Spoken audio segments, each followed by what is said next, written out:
Lisa never imagined that knocking on the wrong door in the middle of a storm would change her life forever. Inside that silent mansion, a mysterious billionaire mistook her for someone else, and she didn't correct him. One kiss, one night, one mistake that turned into an obsession. He couldn't forget her. She couldn't stop wanting to relive that moment. But when the truth comes out, will desire survive reality?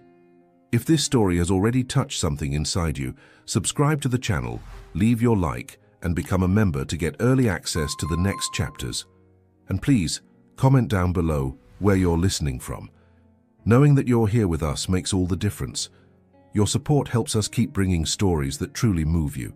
The rain fell like glass blades on the Seattle asphalt, each drop exploding into tiny water stars that reflected the orange glow of the streetlights. Lisa Morgan, 30 years old with a heart shattered into 1,000 pieces, gripped the steering wheel so tightly her fingers turned white. The smell of wet leather from the car seat mixed with the citrus perfume she wore, the same one David, her ex-fiancé, used to say he loved. Now that scent only burned her throat with the bitter memory of betrayal. 3 days, just 3 days since she'd found David in bed with his best friend's sister. 3 days since the perfect world she'd built collapsed like a house of cards. 3 days without sleeping right, without eating, without feeling anything but a suffocating emptiness in her chest. Lisa, please, you need to get out of the house. Rachel's voice, her only true friend, had sounded desperate over the phone. Just a quick delivery. Take this sketchbook to a client. Address 2247 Bellevue Ridge Mansion. It's on your way home, please. I really need this money. Lisa agreed. Not because she wanted to help, but because staying still in the empty apartment, where every corner screamed David's name, was worse than facing the storm. Now lost in an upscale part of town, where massive mansions hid behind high walls and perfectly manicured gardens, Lisa felt her phone's GPS freeze every few seconds. The screen flickered, house numbers were invisible under the torrential rain, and the feeling of being completely alone swallowed her alive. 2247? Or was it 2274? She muttered, her lips trembling from cold and anxiety. Then she saw it. An imposing mansion, modern, with huge tinted glass windows and architecture that seemed to defy gravity. The gate was slightly open, unusual for this type of property. Lisa parked, grabbed the sketchbook wrapped in brown paper, and ran to the main door, the rain soaking her grey wool coat in seconds. She knocked, once, twice. Nothing. She turned the handle. The door opened with a soft groan, as if inviting her inside. The warm, perfumed air, sandalwood, leather, and something slightly woody, immediately enveloped her.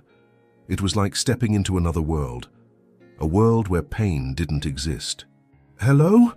Her voice echoed through the silent hall, adorned with modern art pieces and a crystal chandelier that seemed to float from the ceiling. No answer. Lisa took a few more steps. Her wet shoes left footprints on the dark, polished marble. The sound of rain outside became muffled, replaced by a thick, almost tangible silence. She should leave. She should leave the sketchbook there and run out. But something, an invisible force, a dangerous curiosity, pulled her deeper inside. That's when she heard it. Footsteps, firm, calculated. Lisa turned and her heart stopped. A man emerged from the shadows like darkness taking form. Tall, over 6 feet, broad shoulders covered by a black linen shirt, sleeves rolled up revealing muscular forearms. Dark hair slightly tousled, jaw marked by 2 days' worth of stubble, and eyes. God, those eyes. Grey like storm clouds, intense, penetrating, as if they could pierce through her soul and read every secret she hid. "You're late." His voice was husky, velvety, carrying a natural authority that made the air vibrate.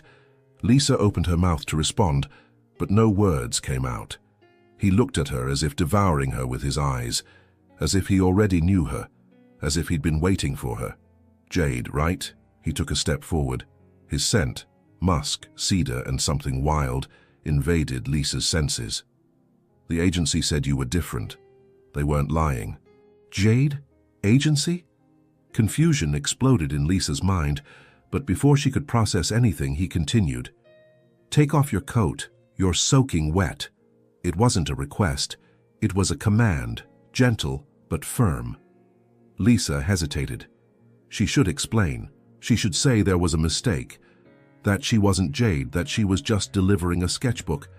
But something happened, something she didn't expect. When his eyes met hers again, that hungry look, almost desperate, as if he needed her to breathe, Lisa felt it, for the first time in 3 days, for the first time since the betrayal. She felt desire, heat, life pulsing through her veins. He saw her, really saw her, not as the betrayed bride, not as the broken woman, but as a desirable woman, powerful, alive. And in that moment of insanity, Lisa made the craziest decision of her life. She let the coat fall to the floor, water dripping from the thick fabric. Her eyes never left his.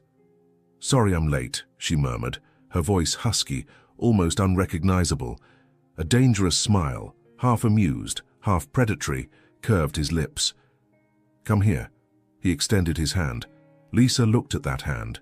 Strong, secure, a bridge between who she was and who she could become. And then, defying all logic, all reason, she placed her hand in his.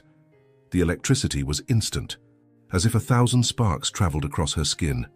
He squeezed her fingers firmly, not hurting but asserting presence, and pulled her close. "You're trembling," he observed, his eyes examining every inch of her face. "Cold or fear?" "Both," Lisa admitted, her breath failing. "You don't need to be afraid of me." He raised his free hand and, with surprising gentleness, brushed a strand of wet hair from her face. His fingers grazed her cheek, leaving a trail of fire on her cold skin. "Here, you're safe." But Lisa knew it was a lie.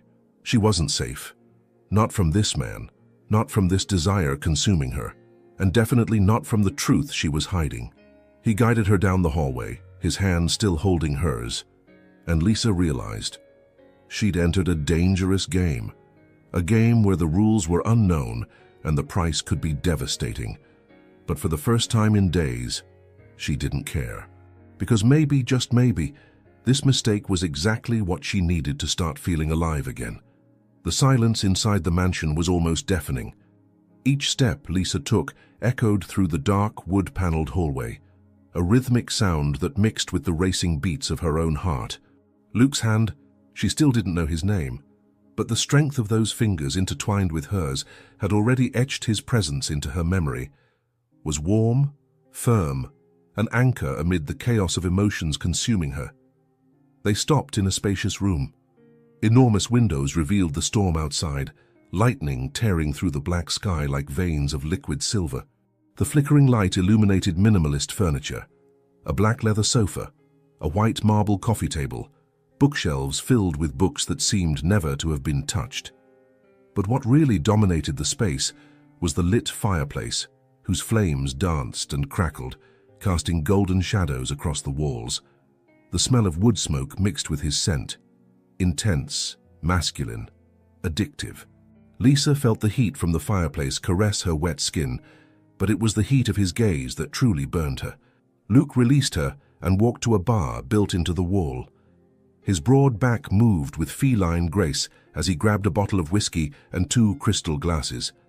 Lisa watched every movement, the way the muscles in his shoulders contracted under his shirt, the way he tilted his head slightly as if thinking about something he wasn't saying. "Do you drink?" he asked without turning around, his deep voice reverberating through the space. "Yes." Lisa barely recognized her own voice, low, husky, loaded with a need she didn't know existed. He poured 2 generous servings and returned, extending a glass to her. Their fingers brushed in the exchange and Lisa felt a shiver run down her spine. She brought the glass to her lips. The amber liquid burned her throat, but it was a welcome fire, something that made her feel real, present, alive. Luke drank without taking his eyes off her, and then, slowly, he placed his glass on the table. The sound of glass against marble was like a bell announcing what was to come. "You're not what I expected," he said, taking a step toward her. Lisa swallowed hard. "What did you expect?" He stopped just inches from her. So close she could feel the heat radiating from his body, the smell of whiskey on his breath, the electric tension pulsing between them. "Someone more," calculating, colder.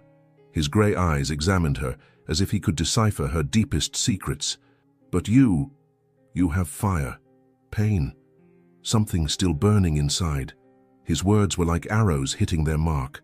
Lisa felt her armor, fragile as it was, begin to crack. "You don't know me," she whispered, her voice trembling. "No." He raised his hand and with torturous slowness ran his thumb across her lower lip. The touch was soft but devastating. "But I want to. Every inch. Every secret." Lisa's heart exploded in her chest. She should leave. She should tell the truth. She should run from this house before it was too late. But then he moved closer.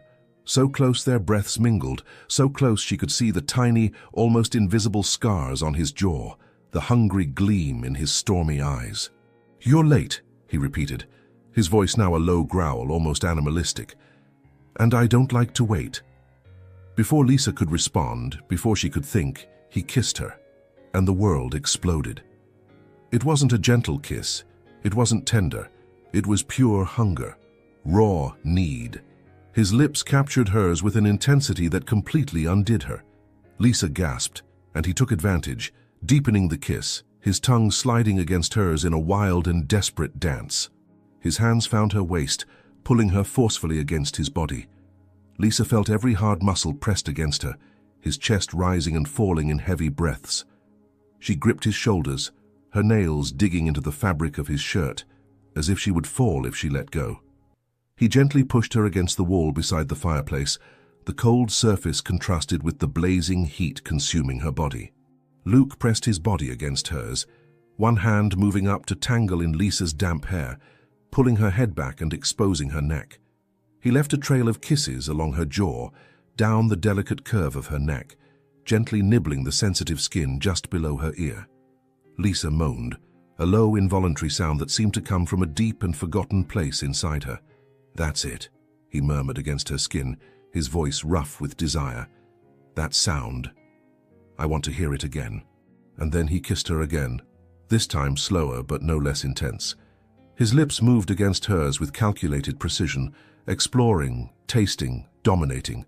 The hand on her waist moved up, grazing the side of her body, stopping just below her breasts, his thumb tracing small circles through the thin fabric of her blouse.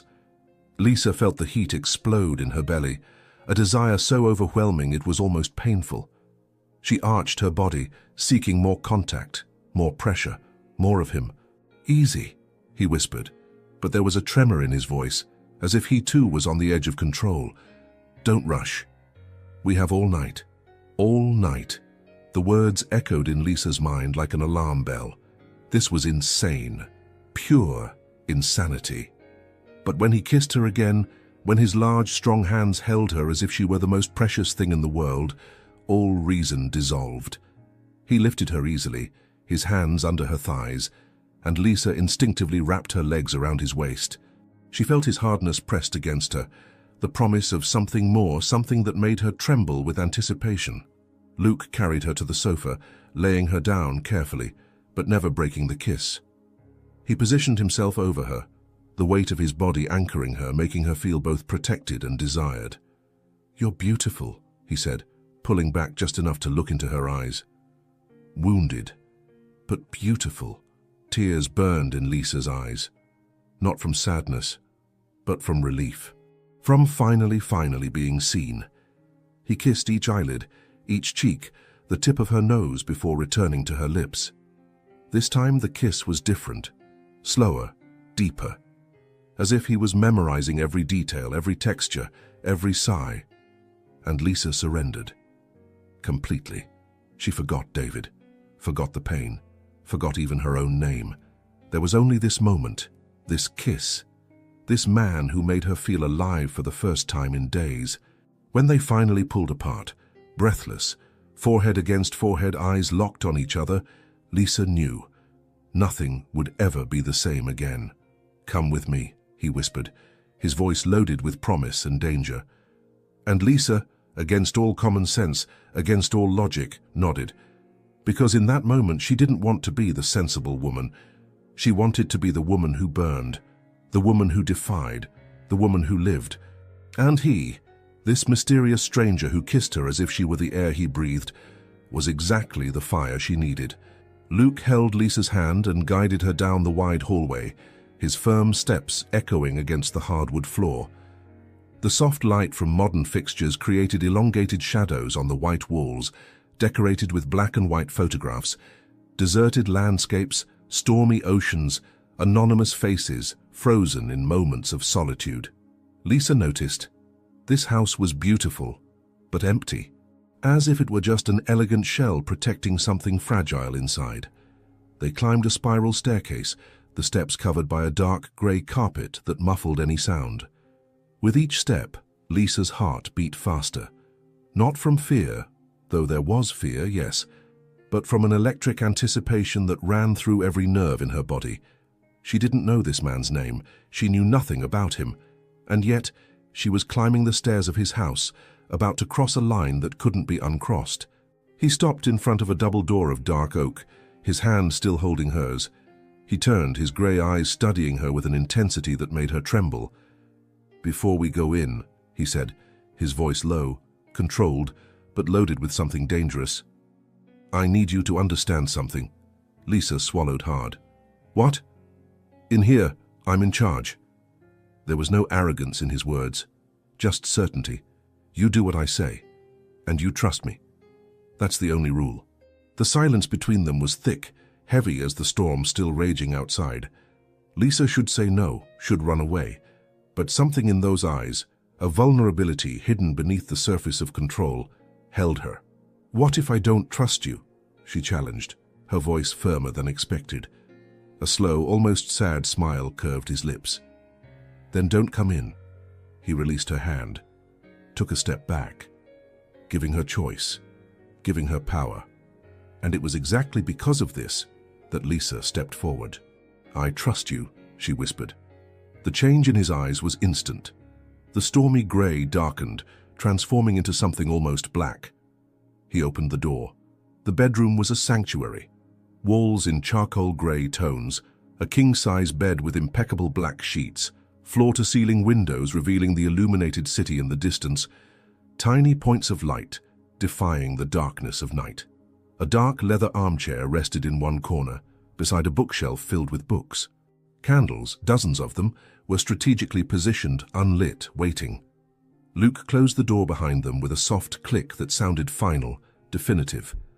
Lisa felt the air change, become denser, more charged. He lit the candles with a silver lighter, one by one, until the golden, flickering light transformed the room into something between reality and dream. The smell of vanilla and sandalwood filled the air. "Come here," he ordered softly, pointing to the space between him and the wall. Lisa obeyed, her legs trembling slightly. He positioned himself behind her, so close she could feel the heat from his body, his breath grazing her neck. "Close your eyes," he murmured. She closed them. The world darkened, and all other senses intensified. The sound of his breathing, the smell of his masculine scent mixed with the candle smoke, the sensation of his fingers, large, calloused, incredibly gentle, moving her hair to the side, exposing her neck. "When you're here," he whispered, his lips almost touching her ear, "the world out there doesn't exist. Your worries, your pain, your past, none of it matters. There's only you and me and what we feel right now." His words were like a spell, disarming every defense Lisa had built. She felt tears sting her eyes, but they didn't fall. Not yet. Luke slid his hands down her arms, slowly, memorizing every curve until he reached her wrists. He held them firmly, not hurting but asserting presence. "Raise your arms," he ordered. Lisa obeyed. He lifted her arms above her head, gently pressing them against the cold wall. The contrast between the coldness of the surface and the heat of his body behind her was thrilling. Then she felt it. Something soft, leather, she realized, wrapping around her wrists. A belt. He tied it carefully, testing the pressure. "Too tight?" he asked, his voice husky. "No," she replied, her breathing quickening. There was no pain, just symbolic restraint, just the sensation of surrendering control, of finally, not needing to be strong. Luke pressed his body against her back. Lisa felt every inch of him. The hard chest, the heavy breathing, the unmistakable hardness pressed against her lower back. He was as affected as she was. "You're different," he whispered, his lips grazing the curve of her neck, not quite touching, just the hot breath. "So different." His large hands slid down her waist, moving slowly up her ribs, stopping just below her breasts. Lisa arched her body involuntarily, seeking more contact. "Patience," he murmured, and she could hear the smile in his voice. "Not yet." He kissed her neck, soft, almost reverent. His tongue traced a hot line from the base to just below her ear, and Lisa couldn't contain the low moan that escaped. "That's it," he said, his voice vibrating against her skin. "Don't hide from me. I want to hear everything you feel." His hands continued exploring, always slow, always controlled. He unbuttoned the first button of her blouse, then the second. The fabric opened, revealing pale skin, breasts covered only by a black lace bra. "Perfect," he whispered. And he didn't seem to be talking just about her body. He seemed to be talking about everything, the vulnerability, the surrender, the moment. Luke turned Lisa to face him, her eyes finally opening. He held her face with both hands, his thumbs caressing her cheeks. "Who hurt you?" he asked, and there was something wild in his voice now. "Who took the light from your eyes?" Lisa trembled. How did he know? How did he see through her so easily? "It doesn't matter," she whispered. "He's not here." "No, he's not." Luke brought his face closer, his forehead touching hers. "But I am. And while you're here, I won't let anything hurt you, not even your own memories." And then he kissed her. Different from the previous kisses. This one was slow, deep, healing, as if he was sealing a promise that neither of them fully understood. When they pulled apart, he untied her wrists carefully, gently massaging where the leather had touched. Lisa looked at him, really looked, and saw not just the powerful, controlled man. She saw someone who also carried scars, someone who also searched for something he couldn't name. "Stay with me tonight," he asked, and for the first time it wasn't an order. It was a request, vulnerable, human. Lisa nodded, unable to speak, and as he guided her to the bed, as the candles crackled and the storm outside began to calm, Lisa realized she had entered this house as a broken woman, but maybe, just maybe, she could leave it whole, or at least begin to pick up the pieces. Morning arrived with a cruel brightness. The first rays of sun pierced through the grey curtains of the room, drawing golden stripes across the rumpled sheets. Lisa woke slowly, her body still heavy with exhaustion and satisfaction. Every muscle remembered the night before, the touches, the kisses, the complete surrender that left her vulnerable and paradoxically stronger than ever. She turned her head on the pillow. Luke slept beside her, his face relaxed in a way that made him seem younger, almost innocent. Dark hair fell over his forehead, lips slightly parted, chest rising and falling in deep, peaceful breaths. For the first time, she saw the small imperfections that humanized this seemingly perfect man, an almost invisible scar above his left eyebrow, fine lines around his eyes that told untold stories. Panic began to seep slowly into her chest, like ice-cold water rising. What had she done? Reality hit like a punch. She wasn't Jade, she never was. She was Lisa Morgan, an ordinary woman with a broken heart, who had lied, even if by omission, and spent the night with a complete stranger, a man whose name she didn't even know until he whispered it in the heat of the moment. "I'm Luke. Luke Montenegro. Montenegro." The name echoed in her mind with crushing weight. She'd heard that name before. Where? On the news? Business magazines that Rachel flipped through at work? It didn't matter. What mattered was that she needed to leave. Now. With careful movements, Lisa slid out of bed, trying not to make noise. Her eyes swept the room looking for her clothes. The blouse was folded over the armchair, the pants hung on the backrest, the shoes aligned near the door, as if someone had organized them with purpose. Luke. He had taken care of every detail, even while she slept. Guilt tightened her throat. She dressed quickly, her fingers trembling as she buttoned her blouse. She took one last look at Luke. He continued sleeping, his expression serene, oblivious to the storm forming inside her. "Sorry," she whispered to the empty air, knowing he couldn't hear her. And then she left. She descended the stairs in silence, crossed the hall, opened the front door, and was swallowed by the world outside. A black luxury car was already waiting at the entrance. A uniformed driver opened the back door without asking questions, as if he'd been instructed in advance. Lisa got in, the cold leather against her still sensitive legs. The car began to move, pulling away from the mansion, and Lisa didn't look back, because if she did, she knew she would return. Luke woke up alone. He knew immediately, even before opening his eyes. The space beside him was cold.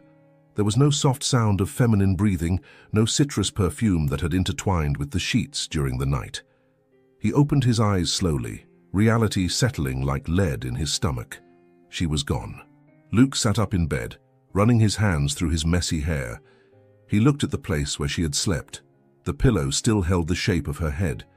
He picked it up, pressing it against his face, inhaling what remained of her scent. Jasmine, rain, and something uniquely hers. Something inside him broke. In his 35 years of life, Luke Montenegro had known countless women, beautiful, intelligent, sophisticated, but none, absolutely none, had touched him the way she had.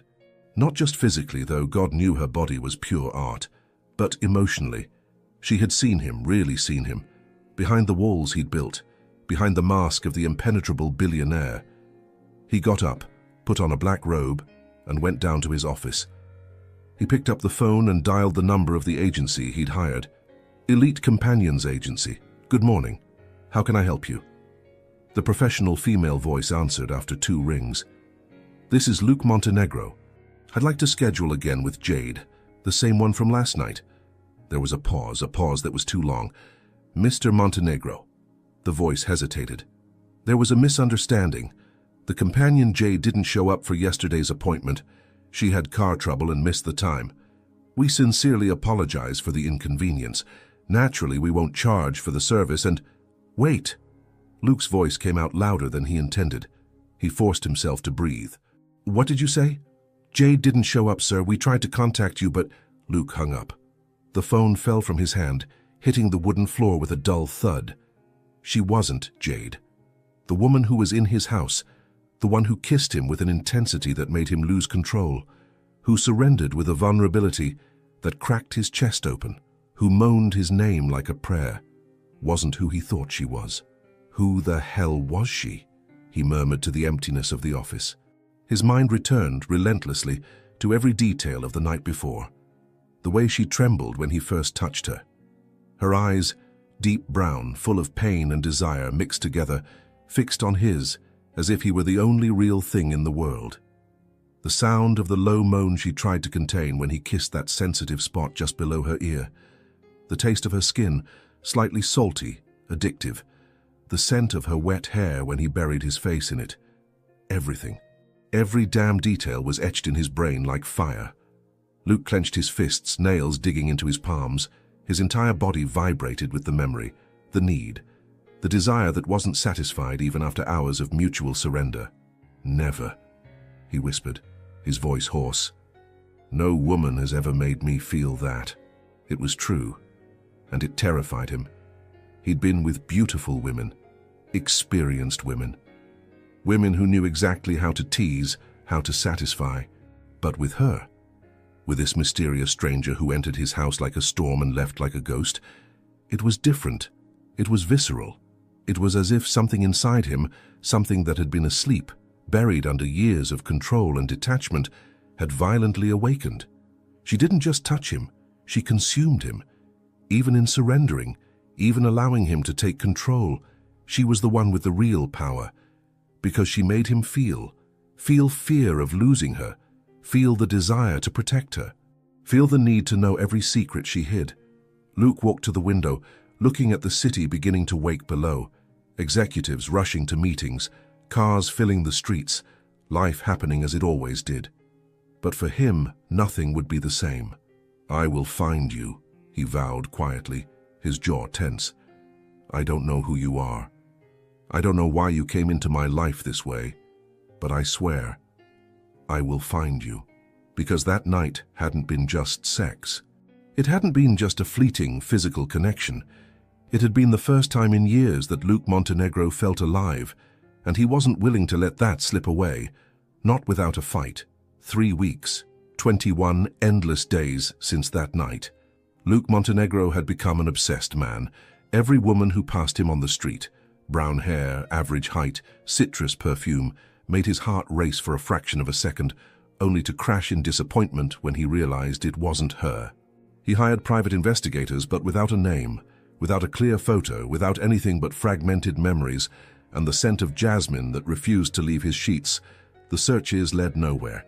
He worked less, slept poorly, dreamed of her every night, those brown eyes full of secrets, that low, contained moan, the feeling of her skin under his fingers. He'd wake up sweating, his body tense with desire, searching for someone who wasn't there. It was madness. He knew it. But he couldn't stop.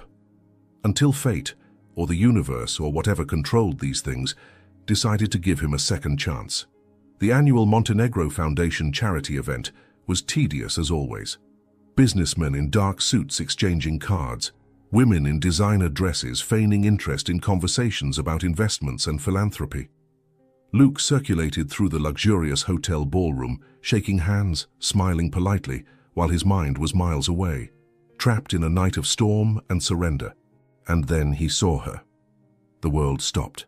Lisa was beside a white marble column talking with a red-haired woman, her friend Rachel, though Luke didn't know that yet. She wore a navy blue dress that hugged her curves in an elegant but understated way, the fabric falling to her knees, revealing toned legs in classic black heels. Her hair was pulled back in a low bun, some loose strands framing her face. Pearl earrings caught the golden light from the chandeliers. She was beautiful, real, and completely unaware. Luke's heart exploded in his chest like silent thunder. His hands trembled, something that never happened. He'd faced multi-million-dollar negotiations without blinking. He'd given speeches to hundreds of people without feeling nervous. But seeing her there, so close yet still so distant, completely threw him off balance. He began walking toward her, each step measured, controlled, though inside he was pure chaos. Lisa was laughing at something Rachel said when she felt it. That unmistakable sensation of being watched. She turned her head and froze. Luke Montenegro was a few feet away, his grey eyes fixed on her with an intensity that cut through her like a sharp blade. He was impeccable in a tailored black tuxedo, the tie perfectly aligned, hair combed back revealing every angle of his sculpted face. But it was the eyes, those damn stormy eyes, that trapped her. Recognition, desire, and something more dangerous, anger. Panic flooded Lisa like boiling water. She took a step back, nearly tripping over her own heels. "Lisa, are you okay?" Rachel touched her arm, worried. "I need to go to the bathroom." Lisa forced a trembling smile. "I'll be right back." She turned, ready to flee, but a firm hand caught her wrist, not forcefully, but with a determination that wouldn't accept denial. "No." Luke's voice was low, husky, vibrating with contained emotion. "Don't even think about running away again." Lisa closed her eyes for a second, gathering courage to face him.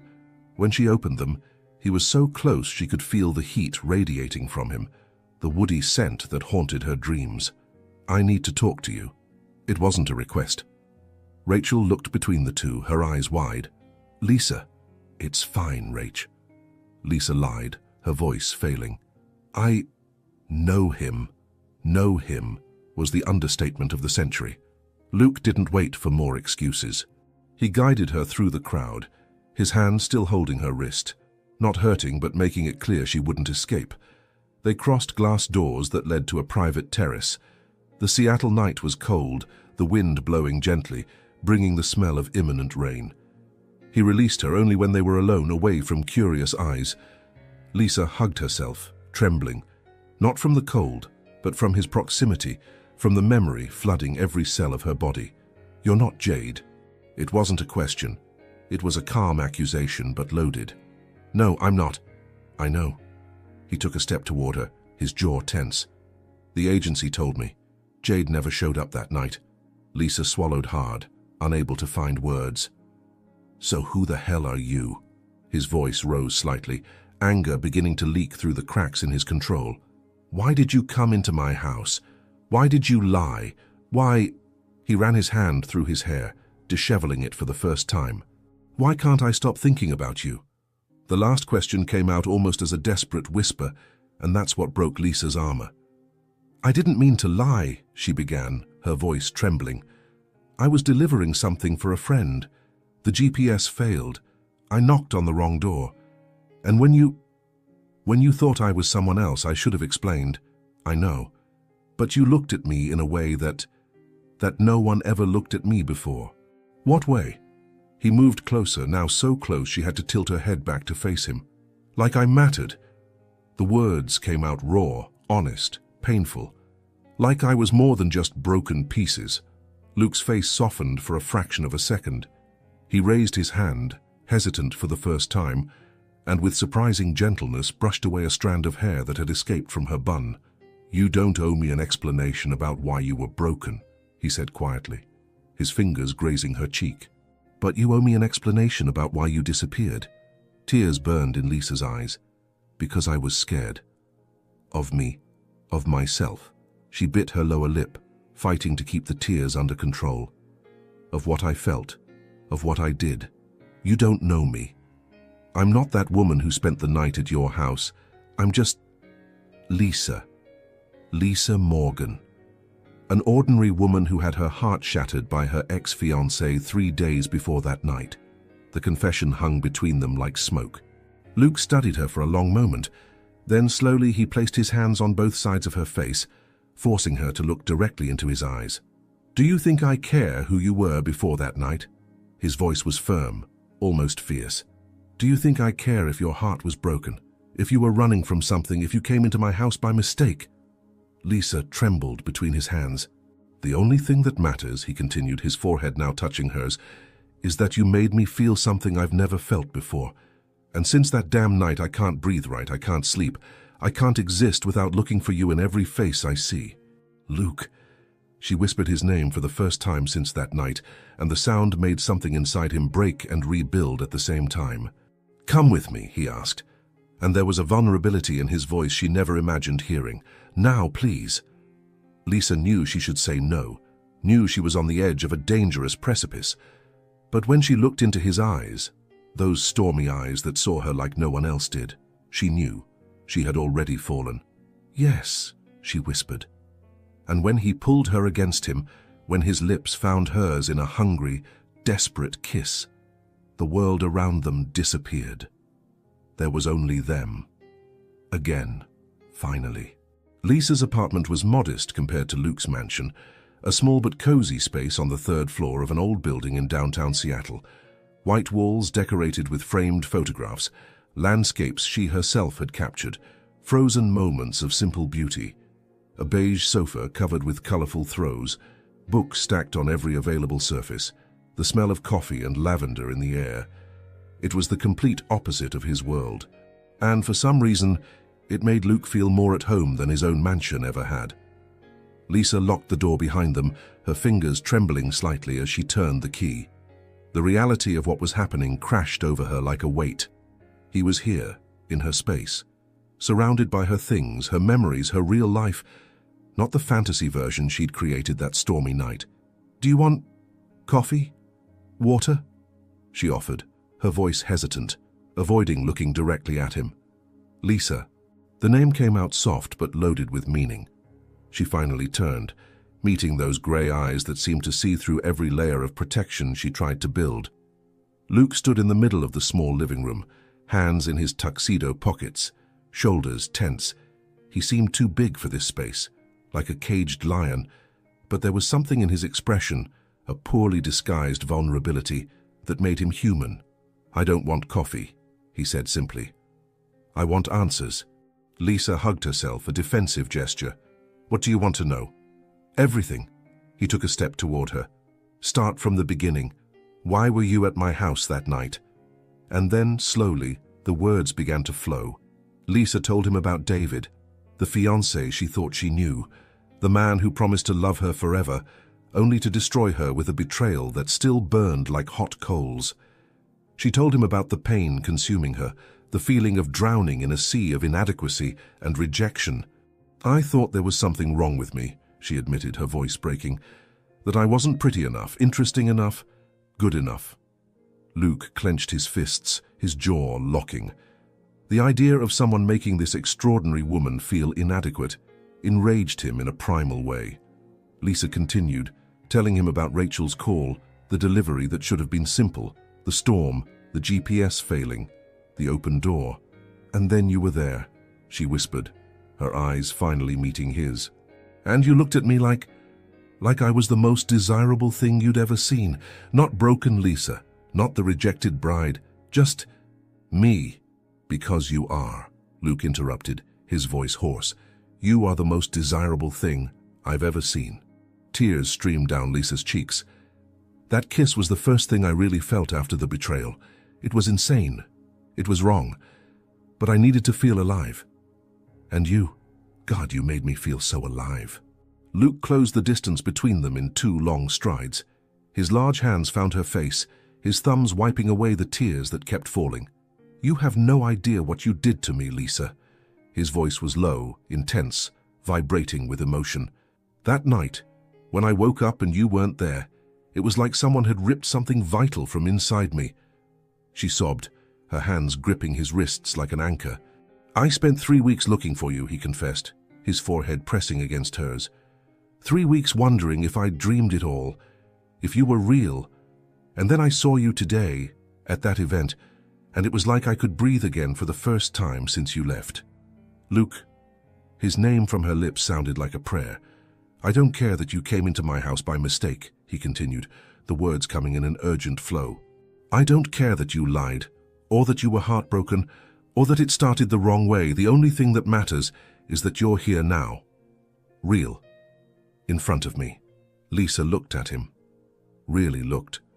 She saw beyond the powerful billionaire, beyond the man who commanded boardrooms and built empires. She saw someone who was also scared, someone who was also falling. "I can't stop thinking about you," she admitted, her voice trembling. "Every night, I wake up looking for you. Every morning I hate myself for running away. Then don't run again." His grey eyes pierced hers, full of an intensity that left her breathless. "Stay, at least for tonight. Let me really know you. No lies, no masks." Lisa hesitated for only a second. Then she nodded, unable to deny what her body and heart were screaming. Luke smiled, a small but genuine smile, and slid his hands through her hair, undoing the bun with delicate movements until the brown strands fell over her shoulders. He ran his fingers through the locks, memorizing the silky texture. "You're beautiful," he murmured, as if seeing her for the first time. "I'm not," she began, but he silenced her words by placing his finger over her lips. "Don't argue with me about this." There was a playful tone in his voice, but also seriousness. "I spent 3 weeks obsessed with every detail of you. Trust me, you're beautiful." And then he kissed her. But this kiss was different from all the previous ones. There was no urgency, no desperation. It was slow, deliberate, as if he was savoring every second, every touch, every shared breath. His lips moved against hers with a tenderness that made her tremble. It wasn't just desire, though there was enough desire to set the small apartment on fire. It was connection. It was recognition. It was 2 wounded souls finding solace in each other. Lisa's hands moved up his shoulders, feeling the tension of muscles under the expensive fabric of the tuxedo. She pulled at the knot of his tie, loosening it slowly. And Luke groaned softly against her lips, a sound that made her smile in the middle of the kiss. He pulled her closer, his hands sliding down the curve of her back, her waist, her hips, as if he needed to memorize her through touch. Lisa arched her body against him and felt the immediate reaction, the unmistakable hardness pressed against her belly. "Lisa," he whispered, pulling back just enough to look into her eyes. "If you want me to stop, say it now, because soon I won't be able to." She held his face between her hands, her thumbs tracing the lines of his jaw. "Don't stop," she whispered back. "Never stop." And then there were no more words, just hands exploring. kisses burning paths across exposed skin, clothes falling to the floor like autumn leaves, quickened breaths and contained moans. Luke lifted her easily, and Lisa wrapped her legs around his waist as he carried her to the small but welcoming bedroom. Moonlight streamed through the window, bathing everything in silver. He laid her on the bed with a reverence that made her feel precious, and when their bodies finally joined, skin against skin, heart against heart, it wasn't just physical, it was healing, it was rebirth, it was two broken people finding strength in each other. And as they moved together, as they whispered names and promises and confessions in the dark, Lisa realized she hadn't walked into the wrong house that stormy night. She had found exactly where she was supposed to be. The silvery moonlight drew soft shadows across Lisa's skin, transforming her body into a living work of art. Luke watched her lying on the bed, brown hair spread across the white pillow like a dark halo, half-closed eyes shining with desire and vulnerability. She was real. Finally, completely real. Not a fantasy haunting him in lonely early mornings, but flesh and bone, sighs and racing heartbeats. He leaned over her, supporting his weight on his forearm so as not to crush her, but close enough for their bodies to touch at strategic points, chest against chest, hip against hip. The heat between them was palpable, electric, as if the air around them crackled with pure energy. "I've dreamed of this since that night," Luke whispered, his hoarse voice transformed into dark velvet by need. His lips grazed her temple, slowly descending her cheek, the line of her jaw, leaving a trail of kisses soft as feathers, but burning like hot coals. Lisa closed her eyes, surrendering completely to the sensation. Each touch of his was a promise. Each kiss was a silent confession. She arched her neck, offering more, and he accepted the offer with a low moan that vibrated against her sensitive skin. Luke's hands began their own journey. Large, calloused, but surprisingly gentle, they slid down the sides of her body, tracing the curve of her ribs, her slender waist, her generous hips. He memorized every inch like a blind person reading Braille, as if he could engrave in muscle memory the exact map of who she was. "You're perfect," he murmured against the skin of her neck, his lips vibrating with the words. It wasn't empty flattery, it was raw truth, torn from the depths of his soul. Every curve, every mark, every breath, perfect. Lisa shivered, her hands rising to grip his broad shoulders, feeling the tense muscles under his warm skin. "Luke." She whispered his name like a request, a need, a plea. He pulled back just enough to look into her eyes. Tell me what you want." "You." The answer came out simple, honest, devastating. "Only you." Something in his eyes changed. The stormy gray darkened to almost black. He captured her lips in a deep, hungry kiss, his tongue sliding against hers in a dance that wasn't new, but felt like it was being discovered for the first time. Lisa moaned into his mouth, the sound muffled but loaded with desire. Luke's hands continued exploring. They moved up her back, his fingers tracing her spine with torturous slowness until they reached her shoulders. He slid the straps of her dress, already half unbuttoned, down her arms, revealing pale skin inch by inch. The fabric slipped, exposing Lisa's breasts, and the cold apartment air made them tighten immediately. Luke pulled back to look, and what she saw in his eyes was pure reverence. Not just carnal desire, but something deeper. Admiration. Wonder. "Perfect," he repeated almost to himself. He lowered his head and Lisa felt his mouth, hot, wet, deliciously sinful, close around a hardened nipple. She arched her back involuntarily, a loud moan escaping her lips. His tongue circled, sucked, gently nibbled, while his free hand caressed the other breast with firm but delicate movements. "Luke. God." She could barely form coherent words. The pleasure was a rising wave, threatening to drown her in the most delicious way. He alternated between one breast and the other, giving equal attention to both, while his hands continued the work of completely removing her dress. The fabric slid down her legs, falling to the floor with a whisper of silk. She was only in panties now, a simple piece of black lace that somehow seemed more erotic than any expensive lingerie. Luke kissed the valley between her breasts, descending down her stomach, his tongue tracing small circles around her navel. Lisa trembled, her hands threading through his hair, pulling gently, and he groaned against her skin. A primal sound that made her feel powerful. "You provoke me," he said, his voice rough, almost desperate. "Every breath of yours, every moan, every time you say my name, provokes me beyond endurance." He reached the elastic of her panties, his fingers playing with the lace, teasing, but not yet removing. Lisa lifted her hips in a silent invitation, and he smiled against her skin, a wolfish smile, dangerous, full of promises. "Patience," he murmured, echoing the words he'd said that first night. "I want to savor every second." And then, finally, he removed the last barrier of fabric. Lisa was completely exposed now, vulnerable under his gaze, but strangely she didn't feel embarrassed. The way he looked at her, as if she were the most precious thing in the world, made any insecurity dissolve. Luke slid his hands down her thighs, his fingers massaging the tense muscles, moving up slowly, tortuously slow, until he reached the center of all the heat and desire. When he finally touched her there, Lisa cried out his name, her body arching off the bed as if levitating. "So wet," he whispered, amazed. "All this for me?" "Yes," she managed to gasp. "Always, always for you." He explored with skillful fingers, finding every sensitive spot as if he had a detailed map of her pleasure. Lisa writhed, her hands clutching the sheets, then his shoulders, then anything she could hold onto as pleasure rose like a relentless tide. "Luke, I can't." She tried to warn him, but it was too late.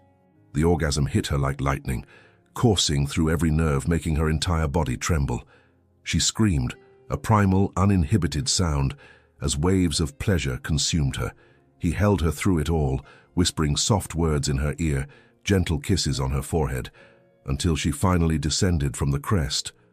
"Perfect," he said again, and this time there was a wet emotion in his voice that made Lisa's heart squeeze.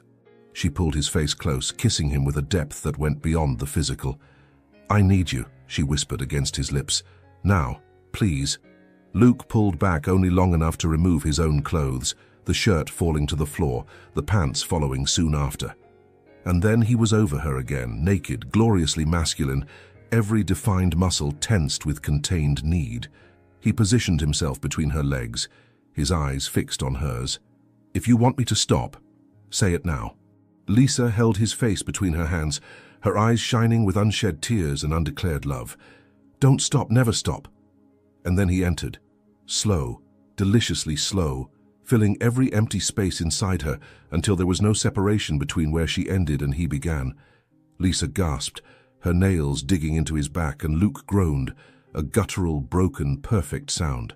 They moved together in a rhythm as old as time, but unique to them. It wasn't just sex. It was communication. It was connection. It was two souls meeting in the middle of chaos and deciding to stay. "Lisa," he whispered her name like a prayer, his forehead pressed against hers, eyes closed in ecstasy. "You're mine." "Mine." "Yours," she agreed, her voice broken by quickened breathing. "And you're mine." The rhythm increased. Their bodies danced together, sweat mingling, breaths synchronizing. Her hands traveled across his back, feeling every contracted muscle, every tremor. His hands gripped her hips, pulling her closer, deeper, more complete. And when climax hit them, together simultaneously, like an explosion of light and heat, they cried out each other's names, staring fixedly into each other's eyes, seeing naked and raw souls. Afterward, lying among rumpled sheets and ragged breathing, Luke pulled Lisa into his arms, enveloping her completely. He kissed the palm of her hand, then her fingers, one by one, as if every part of her deserved worship. "You belong to me, Lisa," he whispered in the soft darkness of the room, "and I'm yours completely." And as she fell asleep in his arms, finally at peace, finally whole, Lisa knew. She had been broken once, but now she was being rebuilt, piece by piece, kiss by kiss, for him, with him, through him. Sunlight invaded Lisa's bedroom through the window, lacking thick curtains, drawing golden patterns across the rumpled white sheets. Luke woke first, as he always did, a habit from years of running companies and making decisions before the rest of the world woke up. But this time, For the first time in years, he had no desire to get out of bed. Lisa slept nestled against his chest, her soft breathing tickling his skin, brown hair spread across his shoulder like dark silk. One of her hands rested over his heart, and Luke covered that hand with his, intertwining their fingers. Perfect. Everything felt absurdly perfect. He had built an empire, had negotiated with the most powerful men in the world, conquered everything money could buy. But there, in that modest apartment, holding this woman in his arms, Luke Montenegro finally understood what true wealth meant. Lisa stirred, her lashes fluttering before slowly opening her eyes. When she focused on his face, so close she could count every dark lash, a slow, genuine smile lit up her features. "Good morning," she whispered, her voice hoarse from sleep and satisfaction. "Good morning, love." The word escaped naturally, without thinking, and they both froze for a second. He surprised at himself, she with her heart exploding in her chest, but neither pulled back. Instead, Lisa leaned in and kissed him softly, a slow, sweet morning kiss that asked for nothing but presence. "Coffee?" she offered when they separated. "Only if you let me make it." Lisa laughed, a light musical sound that Luke immediately decided he wanted to hear every day for the rest of his life. "You know how to cook? I might surprise you." He winked, getting out of bed with the grace of someone completely comfortable in his own skin, completely naked in the daylight. 20 minutes later, they were sitting at the small kitchen counter, sharing pancakes that Luke had made, surprisingly well, while drinking coffee that was too strong and laughing at bad jokes. It was domestic, simple, and absolutely revolutionary for both of them. The days that followed were a revelation. Luke didn't immediately return to his empty mansion. Instead, he cancelled meetings, delegated responsibilities, something that shocked his assistant, and stayed. In Lisa's small apartment, in her world, they talked, God how they talked, about everything and nothing.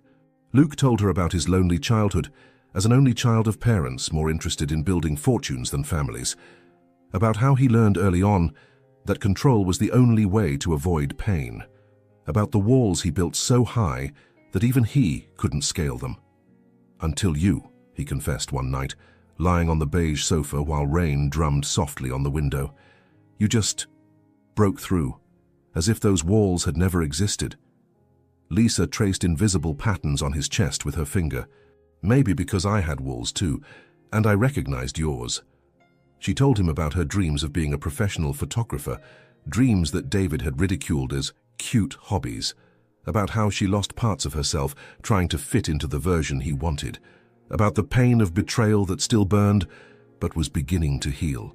"He didn't deserve you," Luke said with fierce intensity, holding her face between his hands. Not for a second. Luke took her to discreet dinners at hidden restaurants where no one recognized them. Intimate places with flickering candles and soft music, where they could lose themselves in each other without the weight of curious stares. He learned that she hated oysters but loved sushi, that she laughed loudly when she was truly happy, that she bit her lower lip when she was nervous. She discovered that he had a secret collection of old vinyls, that he played piano, not perfectly, but with passion, that he had a scar on his left shoulder from surgery after a car accident at 17, that he loved black coffee but pretended to like tea and formal meetings to seem more sophisticated. They laughed, God, how they laughed, at silly and profound things, at inside jokes only they understood, at the absurdity of how they met, in a mistake that was actually fate correcting its course. One morning, Lisa woke to the smell of roses. She opened her eyes and found Luke standing beside the bed, holding an enormous bouquet of white roses, her favorite flower, which he discovered through a photograph in the living room. "Just because," he said with a shy smile that didn't match the powerful billionaire the world knew. Lisa cried, not from sadness but from overwhelming gratitude for having found someone who saw her, really saw her.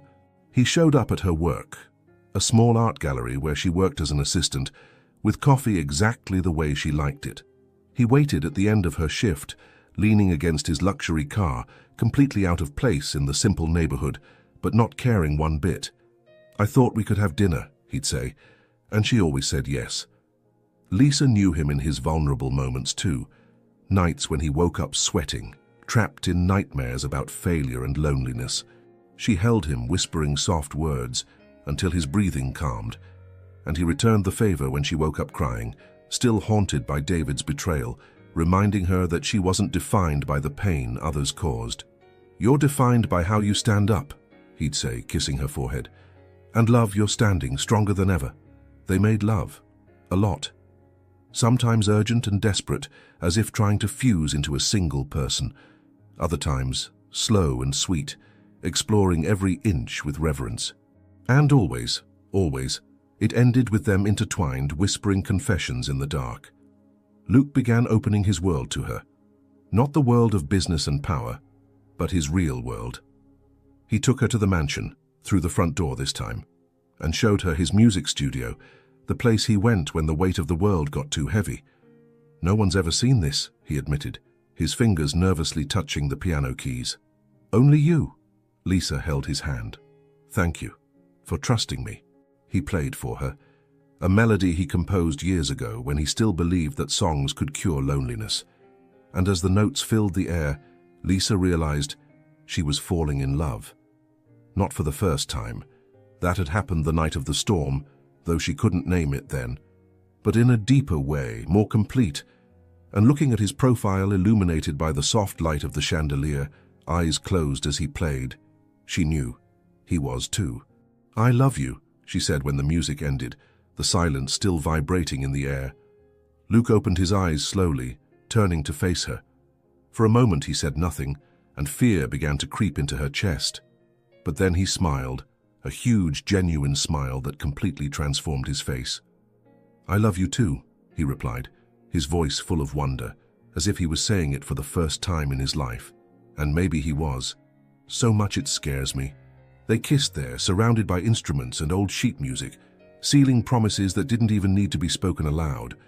Because true love wasn't about grand gestures, it was about showing up, about morning coffee, about knowing each other's fears and choosing to stay anyway, about building something real, brick by brick, kiss by kiss, day by day. And they were building, together. 3 months had passed since that night at the charity event. 3 months of discoveries, laughter, shared tears and love growing like a plant that had finally found fertile soil. Lisa and Luke were inseparable, not in the suffocating way that had trapped her with David, but in the light and natural way of two people who simply worked better together. On a Friday night when autumn painted Seattle in shades of amber and bronze, Luke showed up at Lisa's apartment with a mysterious smile and a single white rose in his hand. "Wear something comfortable but nice," he said, kissing her forehead. "I have a surprise." Lisa looked at him suspiciously, but also intrigued. "What kind of surprise?" "If I tell you, it won't be a surprise." He winked, that mischievous boy smile she'd learned to love. "Do you trust me?" "Always," she answered without hesitation. And it was true. After months together, the trust between them was absolute. 30 minutes later, they were in Luke's car, not the ostentatious limousine, but a comfortable and discreet sedan, driving through the city's illuminated streets. Lisa recognized the route. They were going to his mansion. "Luke," she began, her heart racing. "I know what you're thinking," he gently interrupted, holding her hand over the gear shift. "But it's not what you imagine, or maybe it is, but different, better, I promise." When they arrived, the mansion was transformed. Candles, hundreds of them, illuminated the path from the gate to the front door. White rose petals created a natural carpet over the stone floor. Soft music played from somewhere hidden, a piano melody that Lisa recognized immediately. It was the song Luke had played for her that special night. Luke. Tears already burned in her eyes. "What is all this?" He got out of the car, went around and opened the door for her, extending his hand like a gentleman from another century. "I want to show you who I am. No games, no masks, just you." His voice trembled slightly, revealing nervousness hidden beneath the surface of confidence. Lisa placed her hand in his and let herself be guided. They entered through the front door, the same one she'd crossed that stormy night, but everything seemed different now. The hall was softly illuminated by candles floating in glass vases. Framed photographs had been added to the walls. Photographs of the two of them, at dinners, laughing in her apartment, embracing in a park, moments captured in 3 months of happiness. "When did you?" Lisa asked, amazed. "I've been photographing you since day one," he admitted, blushing slightly. "I couldn't help it. I wanted to capture every moment, to never forget what this is like, what it's like to be truly happy." Lisa's heart exploded. She pulled his face down and kissed him. A slow, deep kiss, full of gratitude and love. Luke guided her up the stairs, the same ones they'd climbed months ago. But when they reached the bedroom, Lisa gasped. The space had been completely transformed. The curtains were open, revealing the spectacular view of the illuminated city. Candles in every corner created a golden, flickering glow. Rose petals covered the enormous bed.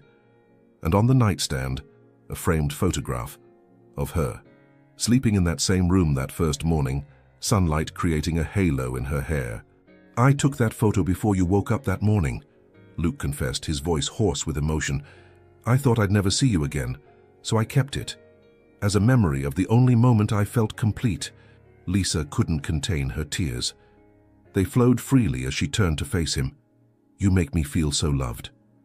"Because you are." He held her face between his hands, his thumbs wiping away the tears. "You're everything, Lisa. My light, my anchor, my home." They kissed there in the middle of the room, transformed into a sanctuary, hands exploring with familiarity, but also reverence. Because this time was different. There were no lies, no masks, nothing between them but pure and true love. Luke unbuttoned her dress slowly, a simple blue dress he'd bought especially for this night. The fabric slid down her shoulders, falling in a whisper to the floor. Lisa was in white lace lingerie, delicate as petals, and Luke stepped back just to look. "You're a work of art," he whispered, amazed. "And I'm the luckiest man in the universe."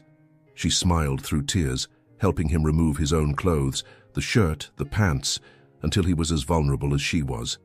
They lay together on the bed covered with petals, the candles casting dancing shadows on their intertwined bodies. "I love you," Luke said, his grey eyes fixed on her brown ones with an intensity that stole her breath. "More than I thought it was possible to love anyone." "I love you," Lisa replied, her voice breaking with emotion. "You saved me. You showed me that I can be loved, really loved." They made love that night in a way that transcended the physical. It was slower, deeper. Each touch was a promise, each kiss was a confession, each sigh was a prayer. Luke explored every inch of her as if it were the first time, but with the intimate knowledge of someone who had already memorized every curve, every sensitive spot, every sound she made when pleasure consumed her. And Lisa reciprocated with equal devotion, touching him, kissing him, loving him with everything she had. When their bodies finally joined, it wasn't just physical. It was soul against soul, heart against heart, two broken pieces that had found a way to fit together perfectly. "You're my light in the darkness," Luke whispered against her skin, his lips tracing a path down her neck, across her shoulders, back to her lips. "Before you, I just existed. Now I live." Lisa held his face, forcing him to look into her eyes as they moved together in an ancient and perfect rhythm. "And you're my healing. You showed me it's worth the risk, worth trusting, worth loving." They reached climax together, not with wild screams like the first time, but with low, broken moans, eyes fixed on each other, seeing beyond the surface, seeing the naked soul. And in that moment of complete union, they both knew this was forever. Afterward, lying among perfumed sheets and crushed petals, Luke pulled Lisa into his arms, settling her against his chest, as if she had always belonged there. "Stay with me," he asked softly, kissing the top of her head. "Not just today, not just this week, but forever. Move in here, live with me, build a life with me." Lisa pulled back enough to look into his eyes, seeing the vulnerability there, the fear of rejection, the fragile hope. She smiled through tears. "Yes," she whispered. 1,000 times yes. And there, in that mansion she once entered by mistake, Lisa finally found what she'd been searching for her whole life. Home, not a place, but a person. Luke Montenegro, The man who mistook her for someone else, but ended up finding in her exactly who he always needed.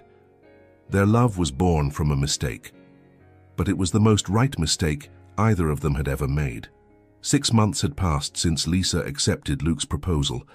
6 months of mornings waking up in each other's arms, of dinners where they laughed until their stomachs hurt, of nights when they made love as if it were always the first and last time.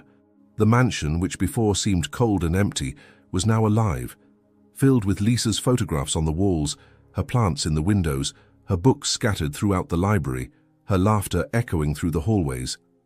Luke had transformed one of the bedrooms into a photography studio for her, a surprise gift that made her cry with gratitude. And Lisa, in turn, filled his life with small gestures of love, notes hidden in his briefcases, breakfast in bed on weekends, music playing on his piano when he came home tired from work.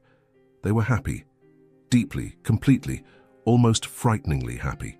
And then, on a spring morning when Seattle's cherry blossoms bloomed in delicate pink tones, Luke woke Lisa with soft kisses on her neck. "Wake up, my love," he whispered against her skin. "I have a question." Lisa slowly opened her eyes, smiling when she met those grey eyes she loved so much. "What kind of question at 6 in the morning?" He pulled away, sitting up in bed, and for the first time in months, Lisa saw genuine nervousness on his face. He picked up something from the nightstand, a small navy blue velvet box. Lisa's heart stopped. "Lisa Morgan," Luke began, his voice trembling slightly. "You came into my life in the most unexpected way possible. A mistake, an accident, a wrong address on a stormy night. But it was the most right mistake the universe ever made." Tears were already streaming down her cheeks. "You taught me what it means to truly love, what it means to be vulnerable, what it means to have a home that's not made of walls but of embraces. You made me want to be better, not out of obligation, but because you inspire me every day." He opened the box, revealing a delicate ring, white gold with a solitaire diamond surrounded by small stones that sparkled like captured stars.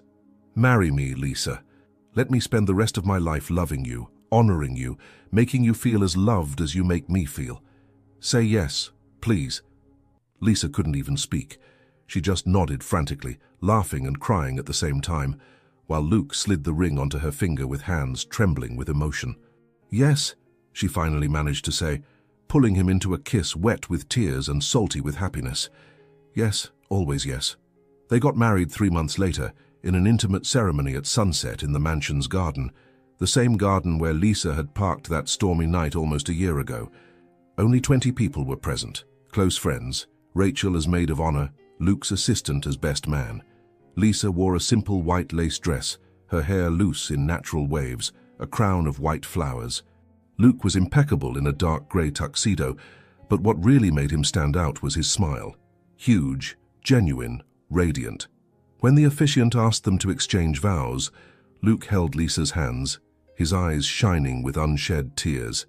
"Lisa, I spent most of my life building walls, protecting my heart from anything that could hurt it, and then you came in, literally came through my door, and destroyed all those walls without even trying. You taught me that love isn't control, it's surrender. It's trust. It's choosing every day to stand beside someone even when it's hard. I promise to love you on the easy days and the impossible ones. I promise to see you, really see you, every day. I promise to be the man you deserve, because you, my love, deserve everything." There wasn't a dry eye among those present. Lisa took a deep breath, her voice trembling but firm. "Luke, when I walked into your house that night, I was broken. I thought I'd never be able to trust again, never be able to love again, but you showed me that I didn't need to be perfect to be loved, that my scars didn't define me, that I could be strong and vulnerable at the same time. You're my light, my anchor, my home, and I promise to love you with everything I am. I promise to stand by your side always. I promise to remind you every day how incredible you are, because you saved me, Luke. And now I want to spend the rest of my life saving you too." When the officiant finally said, "You may kiss the bride," Luke pulled Lisa against him and kissed her as if they were the only two people in the universe. The guests applauded, but they didn't even hear it. They were lost in each other. The honeymoon was in Santorini, white houses against the impossible blue of the Aegean Sea, sunsets that painted the sky orange and purple, starry nights where they made love under the moonlight. But when they returned to Seattle, to the mansion that was now officially their home, real life began, and it was even better than any honeymoon. Luke still desired her every day. No matter how many times they made love, and it was many, he always looked at her as if it were the first time, with that hungry gleam in his grey eyes, with that slow, dangerous smile that made her belly tighten with anticipation. One morning, 6 months after the wedding, Lisa was in the kitchen making coffee when she felt his arms wrapping around her waist from behind. He pressed his body against her back, and she immediately felt his hardness pressed against her. "Good morning, Mrs. Montenegro," he murmured against her neck, his lips grazing her sensitive skin. Lisa smiled, tilting her head to give him more access. Someone woke up, inspired. "I wake up like this every day because of you." He turned her in his arms, his eyes dark with desire. "You were sleeping, in a nightgown, that blue silk nightgown, and I thought, how can I want someone this much every single day? Maybe because you're insatiable," she teased, running her fingers through his hair. "Maybe because you're irresistible." He lifted her, sitting her on the kitchen counter, positioning himself between her legs. "And because I love you, and because every day with you is better than the one before." They made love right there, urgent and hot, the coffee cooling forgotten while they lost themselves in each other. Again, as always, as it would be forever, their life settled into a happy routine. Lisa opened her own photography gallery, a dream that Luke supported financially and emotionally. Her exhibitions were successful, and she finally saw herself as the artist she'd always wanted to be. Luke continued running his empire, but now he left earlier, because home, where Lisa waited for him, was more important than any business. They fought sometimes, of course they fought, but it always ended in honest conversations, sincere apologies, and reconciliations that usually involved a lot of kissing and very little clothing. On cold nights, they lay intertwined on the couch watching old movies, eating popcorn, laughing at bad jokes. On Sunday mornings, they made love slowly, unhurried, savoring every touch, every sigh. And always he touched her as if he'd never touched her before, as if she were new, precious, unique. "Don't you ever get tired?" Lisa asked one night, laughing after another intense session of lovemaking. "Of you? Never." He kissed her forehead, then her nose, then her lips. "You're my favorite addiction, my healthy obsession, my reason to wake up every day." "Sappy," she teased, but her eyes shone with happiness. "Only for you." He smiled, pulling her closer. "Always only for you." A year after the wedding, Lisa discovered she was pregnant. Luke cried, really cried fast when she told him, and he spent the following 9 months treating her like precious porcelain, which both irritated and charmed her. When their daughter was born, a girl with brown eyes like her mother and dark hair like her father, Luke held her in his arms with such tenderness that Lisa fell in love with him all over again. "She's perfect," he whispered, amazed, "like her mother." And there in that hospital room, looking at the man she loved holding the fruit of their love, Lisa realized she had walked into the wrong house that stormy night. But she had found exactly where she was supposed to be. She had found love. She had found healing. She had found home. And all because one day, under torrential rain, she knocked on the wrong door and found the right man. The desire between them never diminished. The affection never faded. The passion never cooled. Because true love wasn't about perfection. It was about choosing every day to love the same person. It was about building, brick by brick, a life worth living. And they built it, together, forever. Sometimes, life's most beautiful mistakes happen when we least expect them. Lisa walked into the wrong house but found the right love. Luke was waiting for someone, but received who he truly needed. They were two broken souls who found each other in chaos and chose day after day to rebuild themselves together. Because true love isn't perfect. It's real. It's a choice. It's looking at someone and saying, "You, with all your scars, are everything I need." And maybe the real magic isn't in finding the right person, but in turning mistakes into victories, storms into new beginnings, and loneliness into a home. Lisa and Luke proved that sometimes fate needs a little push, or a wrong address, to put the right people on the same path. And you? Have you ever stopped to think that maybe your mistakes are also guiding you to where you've always been meant to be? If this story touched your heart, subscribe to the channel and leave your like. Each gesture from you motivates us to keep bringing stories that truly move people. Comment where you're listening to this story from and tell us, do you believe in fate or in coincidences? Become a member to get early access to upcoming stories. And if you felt it was really worth listening to, also click the Super Thanks button. Your support makes all the difference and helps us continue creating stories that warm the heart.